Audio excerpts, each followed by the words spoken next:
जय जय श्री सीताराम। मन मानव और मानस की चर्चा लेके मैं फिर से आप सबों के बीच उपस्थित हूँ। सभी को मेरा सादर जय जय श्री राम। बात कहूँ श्री गोस्वामी तुलसीदास जी महाराज का। एक समय था कि संसार वालों ने उन्हें एक रोटी देने से मना कर दिया था। कोई उनको खाने को नहीं देता था, भूखे सोते थे। मगर आज उन्हीं श्री गोस्वामी तुलसीदास जी महाराज के रचित श्री रामचरितमानस से गुणगान करके न जाने इस संसार के कितने ब्राह्मणों का लग्जरियस जीवन जी रहे हैं, हवाई यात्रा कर रहे हैं, कोठी बंगला एसी सब लग्जरियस। मगर उन्हें ये याद नहीं कि जिस रामचरितमानस का गुणगान करके ये आप लग्जरियस जीवन जी रहे हैं, वो कभी एक रोटी के लिए ललायित रहते थे, भूखे रहते थे। और उन्हीं के रचित श्री रामचरितमानस में अगर ये चौपाई लिखी है कि सुत बीत नारी भवन परिवारा, हो ही जाहि जग बारहि बारा, क्यों लिखा? उसमें ये भी तो लिख सकते थे कि मातु पिता जग बारहि बारा। मातु पिता का तो नाम नहीं है, यानी कि माता और पिता जीवन में एक बार मिलते हैं। सुत बीत नारी, पुत्र और नारी जीवन में बारंबार हो सकता है, होने का वस्तु है।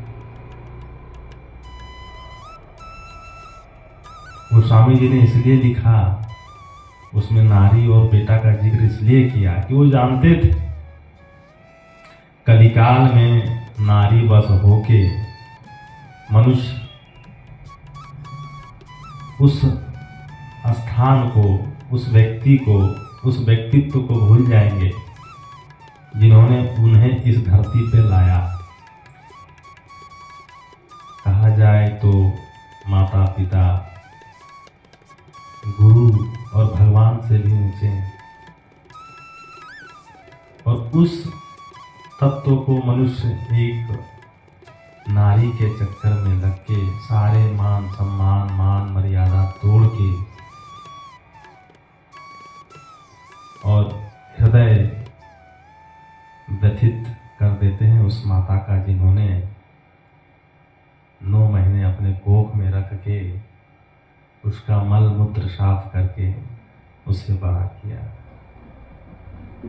उसे उस लायक बनाया। उस पिता ने न जाने अपने कितने खुशियों को कुर्बानी देकर उस पुत्र को इस लायक बनाया कि आज वो संसार में चल सके, बोल सके,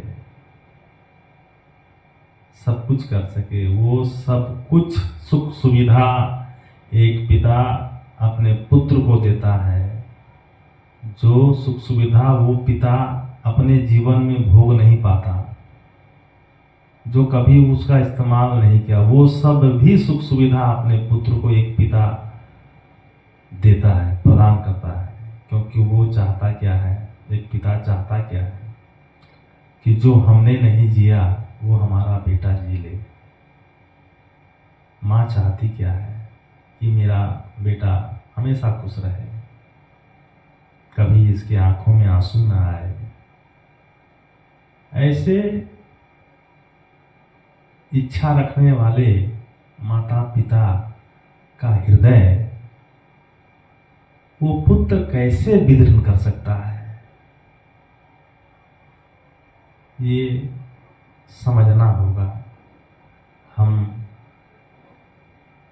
जितने भी पुत्र हैं, हम भी किसी के पुत्र थे, आप भी किसी के पुत्र हो, तो ये समझना होगा क्या हम अपने मातृ ऋण, पितृ ऋण को चुकता करना तो असंभव है। क्या हम उनके अनुरूप चल पा रहे हैं? अगर नहीं चल पा रहे हैं तो कहीं ना कहीं सारा ज्ञान बेकार है आपका।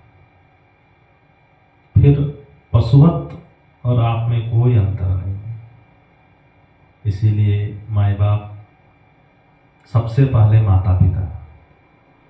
अगर माता पिता कुविचारी भी हैं तो आपके लिए सम्माननीय है, पूजनीय है।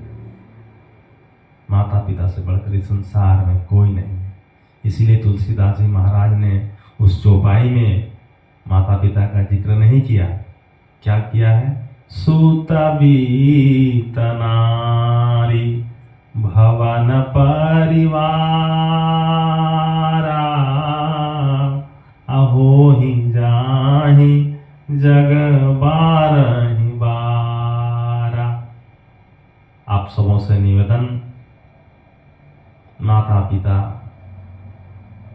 न जाने कितने अरमानों के साथ अपने पुत्र को पालते हैं, पोसते हैं कि एक दिन ये अच्छा इंसान बनेगा, जग में हमारा नाम करेगा। उनके अरमानों का गला न घोटे, कुछ करके दिखाएं।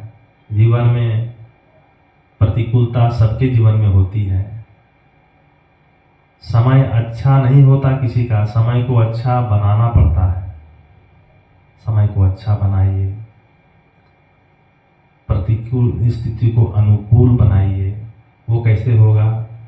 सद्बुद्धि से, सद्विचार से, माता पिता के अनुकूल रह के वो कार्य किया जाए, तो ही हम सब जीवन का कल्याण होगा। इन्हीं के साथ मन, मानव और मानस की चर्चा में आप सभी को जय जय श्री सीता।